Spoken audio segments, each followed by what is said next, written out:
Convidar agora a engenheira Jaqueline Zubelli. Ela é diretora técnica da Blesa, fundada em 1998 e consultora em impermeabilização com a ProRoofing Projetos, em atuação desde 2018. Mestre em engenharia civil na área de estruturas e professora na PUC-Rio desde 2003. A palestra dela tem como tema soleiras, com ou sem desnível ou acessibilidade. Bem-vinda, Jaqueline. Muito obrigada. Boa tarde para todos. Obrigada aí pelo convite de estar aqui. Só tivemos aqui um errinho cronológico, que é 1988 a nossa data. 1988. 88. 98. Mas você deixou a Blesa 10 anos mais jovem, mas não tem problema. Depois de determinado tempo, ficar mais jovem é sempre bom, não é verdade? Bom, gente, na verdade, a inspiração, né, de trazer esse tema para cá foi uma questão que a gente encontra todos os dias nas obras, né, que é a questão de falar das soleiras. Ou seja, não tem uma obra que a gente entre todos os dias e que a gente não repita esse assunto aqui. Como o assunto era para trazer problemas, como o tema desse ano era para trazer problema, vamos trazer um problema e algumas ideias para soluções, né? É lógico que soluções não são únicas, né, e engessadas. A gente vai ter que ter a especificidade de cada uma. E como a questão da soleira sempre vem num dueto com a acessibilidade, ou seja, né, não existe, toda vez que a gente fala que a gente precisa de um desnível na soleira, vem o tema da acessibilidade para a pauta. Então, tem uma irmã, Gabriela, que ela é especialista em acessibilidade, então ela infelizmente não pôde estar aqui junto comigo hoje para apresentar, mas ela participou da elaboração desse texto aqui que a gente trouxe para vocês. Tá? Bom, o que a gente tem aqui? Espera aí, foi ao contrário. Vamos primeiro definir o que é uma soleira. Né? Se a gente for para o dicionário, é exatamente essa definição que a gente acha aqui de soleira. Tá? Ou seja, soleira nada mais é do que essa região onde a gente coloca essa pedra. Isso é uma definição de dicionário. Só que para a gente quer dizer muito mais. Para a gente, ela vai ter uma função muito diferente disso. Então, por conta disso, eu trouxe aqui, no segundo momento, quais são as funções de uma soleira. Né? A primeira função é fazer uma transição de revestimentos diferentes. A segunda função, né, obviamente, é atuar, né, como uma transição onde a gente tem diferenças de níveis. E a terceira função, ali, das mais importantes para a gente, é fazer uma barreira física para evitar a passagem de água e de sujeira. Tá? Então, nesse momento, é um dos pontos mais importantes que a gente tem em mente essas diferentes funções. Tá? Bom, a partir daí, vamos lá. Quando a gente tem uma situação desse tipo, né, como é que faz para apontar aqui? Ah, não tem? Então tá. Então eu aponto aqui na mão. Tá? Vamos lá. Não, eu quero apontar. Tudo bem. Então vamos apontar na mão. Não tem problema não. A gente tem uma soleira. A gente tem um pequeno desnível. No entanto, a gente tem água e umidade para todos os lados. Né? Então, essa proteção, essa função de proteção está sendo eficaz? Não. A gente está tendo eficiência com essa função de proteção? Não. Então, obviamente, a gente tem que pensar, né, e repensar essa questão toda, porque essa umidade que migra para dentro, por capilaridade, ela está indo, na verdade, sobre a impermeabilização e se estende por toda essa região de parede, e isso é, repito, um problema recorrente. Isso acontece diversas e diversas vezes. Tá? E aí a gente se depara com alguns desafios. Primeiro desafio que a gente esbarra no projeto. Tá? Por quê? Porque o projeto vem com um contra-argumento da acessibilidade. Tá? Mas a gente tem a nossa norma de impermeabilização que prevê essa barreira física. Ou seja, a nossa norma de impermeabilização prevê que a gente tem, no mínimo, 6 centímetros de desnível. Isso está previsto na nossa norma técnica. E, por outro lado, a gente tem uma dificuldade de entendimento na execução de que esse desnível não é um desnível de acabamento para acabamento.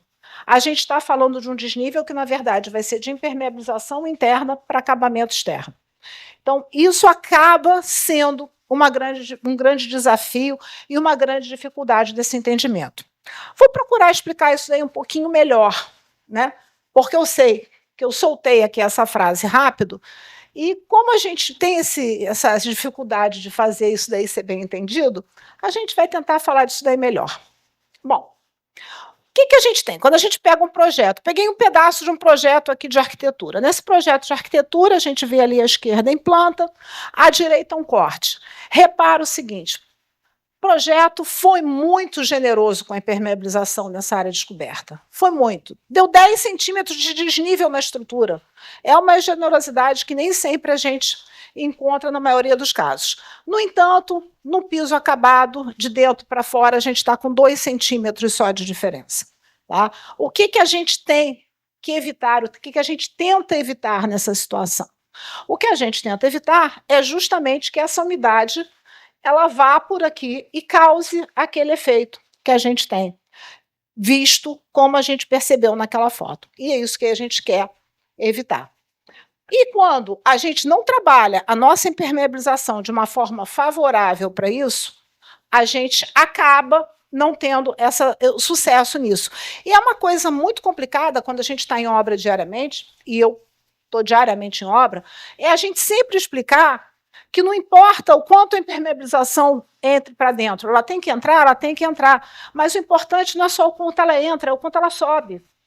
Porque senão a gente acaba sempre tendo esse problema. Tá? Então essa água, essa umidade, ela vai arranjar o jeito dela ser absorvida por capilaridade e vai continuar entrando, vai continuar passando. Bom, o que a gente vai ver, então, a partir de agora? Um outro ponto, como quando as coisas não são complicadas o suficiente, elas têm uma chance ainda de ter um agravante, agora vamos pegar um projeto de esquadria. O projeto de esquadria, na verdade, isso daqui, no caso de uma esquadria de alumínio, uma porta em vista, um detalhamento de esquadria, aqui em corte. Repara o seguinte, projeto de esquadria é chato, né? Cheio de desenhos, cheio de pecinha, é muito difícil da gente ver, da gente interpretar, mas a gente tem 2 peças aqui apontadas com essas setas, que são contramarcos. Esses contramarcos normalmente são fixados para execução da impermeabilização. Eles têm que ser fixados. E aí acontece o seguinte problema, né? Começar pela foto da direita, pela imagem da direita. Nessa imagem da direita, onde eu botei aquela seta ali vermelha, na hora que esse contramarco está instalado, se a gente vem com essa impermeabilização e passa por trás dele, na hora que a gente faz o arremate do emboço, a gente está dando uma zona de capilaridade para a umidade entrar também. Então, isso também se torna um ponto sensível, um ponto fraco, que a gente chama. Então, a gente tem que ter cuidado também de embarrear a água ali, assim como a gente tem que ter cuidado de embarrear no piso. Né? Situações onde a impermeabilização está subindo aqui no desnível e o piso acabado está engolindo, está afogando o nível da impermeabilização. Então, são casos que a gente vê diariamente, né?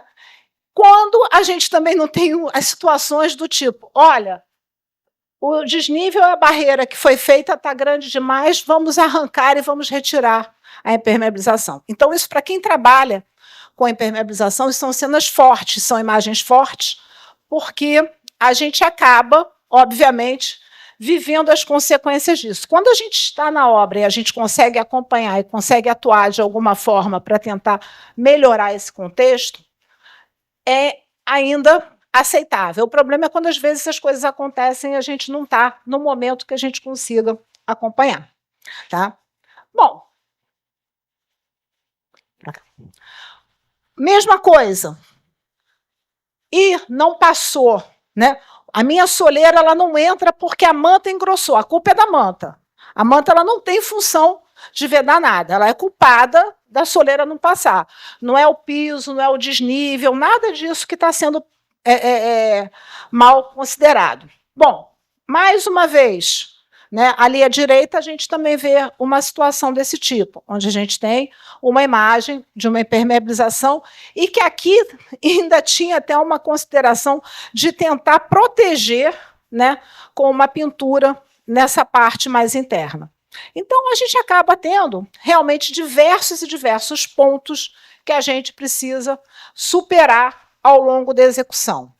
Bom, e aí, o que acontece depois de tudo isso, de todos esses cortes? Situações desse tipo. A água que passa ali por conta do contramarco, ou situações ainda desse tipo, né? A gente está vendo ali principalmente nessa marca aqui em vermelho na foto do meio, que é a umidade que vem, que aflora para dentro da parte coberta. Por quê? Repara, até a pedra da soleira, que é aquela barreira de transição, enfim, que tem essa função, por definição, ela está no mesmo nível do piso acabado.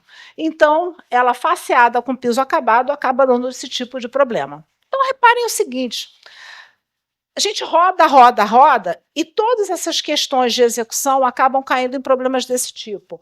Umidade para dentro, umidade nos cantos, e às vezes isso daí até não vaza, mas é sempre esse transtorno no entorno de uma porta, de uma interface de uma área descoberta para uma área coberta. Mas a gente continua com a questão, né, de como resolver isso. Bom, a gente tem o nosso projeto ideal. Nosso projeto ideal, a gente vai ter um piso acabado aqui fora, de tal forma que a nossa soleira vai ter uma altura, né? Ou seja, a piso acabado, eu tenho um desnível aqui, a minha impermeabilização dessa parte interna, que está embaixo da soleira, ela já está mais alta que o piso acabado. Isso é o mundo ideal. Todo mundo gostaria muito de sempre se deparar com essa situação. Além disso, ainda pode se selar no começo do contrapiso para evitar e mitigar qualquer possibilidade de acometimento de infiltração para dentro. No entanto, aí a gente se depara com a questão da acessibilidade, né? Quando a gente se depara na questão da acessibilidade, foi a parte que a Gabriela veio trabalhar comigo nesse texto, a gente vai se deparar com uma coisa específica, né? Rota acessível e como a gente trata os desníveis. Tá? Para abordagem de rota acessível, a gente falou em 3 partes distintas. Tá?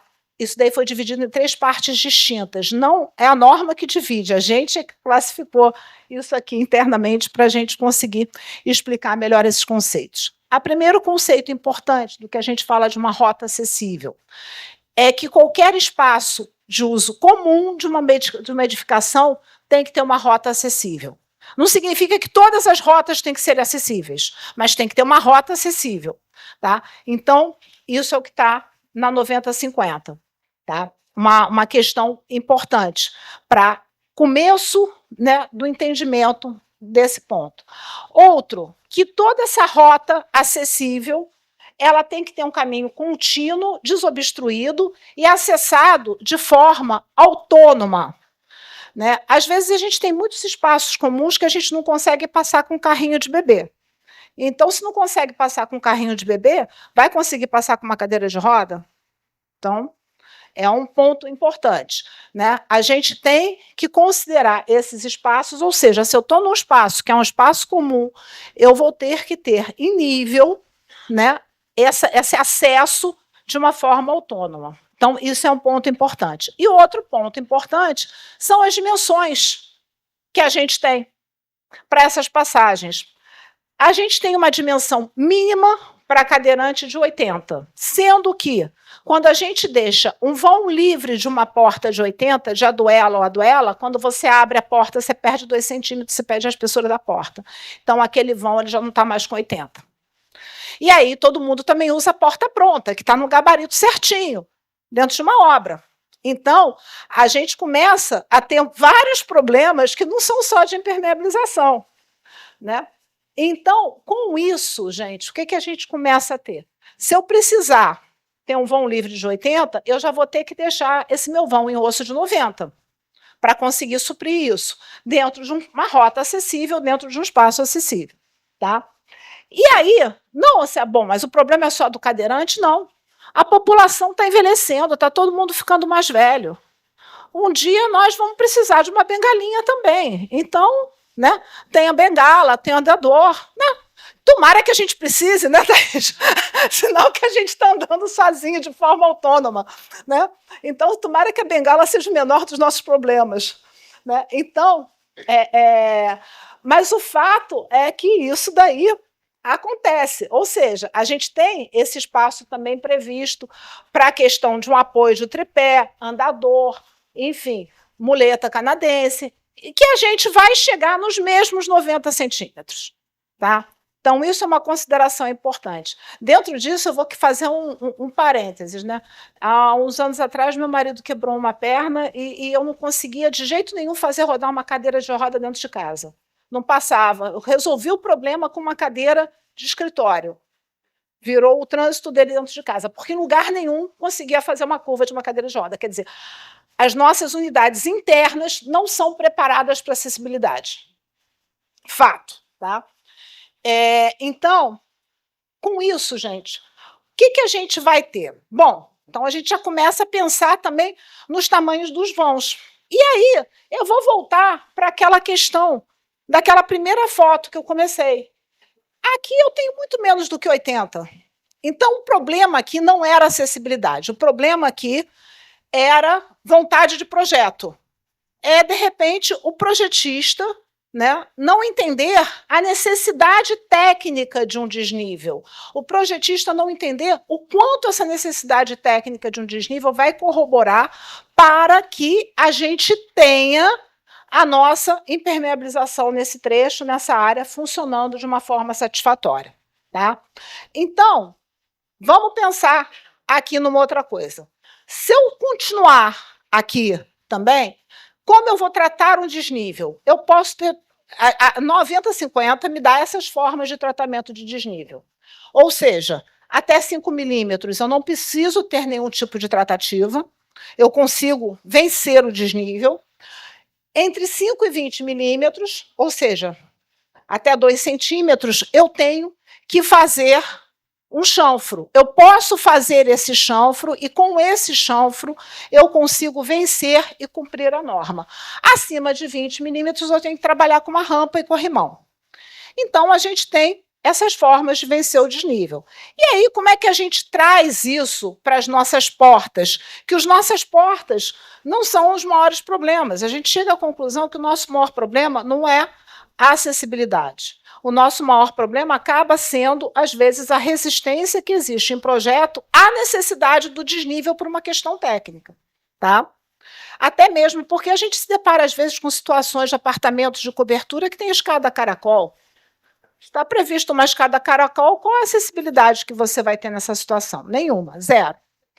Então, vamos voltar aqui. A gente pode chegar, tá? Desculpa o pessoal que está olhando para as outras telas aí, mas eu tenho que tentar mostrar aqui. A gente tenta fazer uma soleira aqui com essa borda chanfrada. Essa peça, para fazer, é lógico, para fazer uma soleira com essa borda chanfrada, a gente tem que entender que essa ponta aqui não vai morrer a zero. Ela vai ter que ter um mínimo de espessura. Só que a gente pode engrossar a pedra. Na hora que a gente engrossa a pedra, a gente pode ganhar essa altura aqui. Tá? Então, com isso, a gente pode encaixar essa pedra. Uma outra coisa, essa junta perimetral, que normalmente a gente já teria que fazer se tiver num desnível estrutural aqui, a gente também pode usar essa junta com algum tipo, com várias soluções de vedação, para trabalhar isso daí como um bloqueio de entrada de umidade. Tá? Isso daí também é uma questão importante. Outra possível solução, um piso suspenso. Esse piso suspenso aqui, a gente botou uma foto de um piso em madeira. Mas isso também é uma solução que pode ser vislumbrada pela arquitetura com diversas padronagens que a gente tem hoje de piso suspenso, com diversos tipos de acabamento em cerâmicas, pedras, porcelanatos, enfim, diversas soluções possíveis. Tá? E uma outra possibilidade que a gente tem é, em último caso, tentar promover um ralo na porta, para também criar essa barreira através de um ralo. A gente também tem peças, que é aqueles ralos ocultos, que facilitam esse tipo de acabamento, ficando esteticamente apresentável. Agora, a ideia não é ter um único ralo na porta. não é jogar toda a água para dentro de casa, ou seja, isso seria um segundo ralo, ou seja, uma segunda captação para justamente pegar e bloquear essa umidade, ou seja, eu estou criando esse desnível onde eu preciso. Tá? Então, basicamente, né, isso daqui são umas propostas, né, de solução. Óbvio que a gente não vai ter todas as situações atendidas e, vamos dizer assim, resposta para todos os problemas. Os projetos e os detalhamentos existem para isso, para a gente conseguir, de uma forma específica, tratar caso a caso, de tal forma que seja assertiva a solução para o problema que existir dentro da área, né, para o desafio que a gente encontrar. Então, com isso, a gente consegue, de repente, ter uma luz de que, quando a gente fala muito em acessibilidade, às vezes a acessibilidade não é realmente o nosso único problema. Tá? O nosso único problema, às vezes, é o entendimento técnico da necessidade do desnível. Né? Aqui a Gabriela, que participou comigo, a gente resolveu um drama familiar, porque eu sempre fui desnível, ela sempre foi acessibilidade, então, a gente trabalhando junto, a gente resolveu um drama familiar nessa questão toda. Tá? Muito obrigada para todos.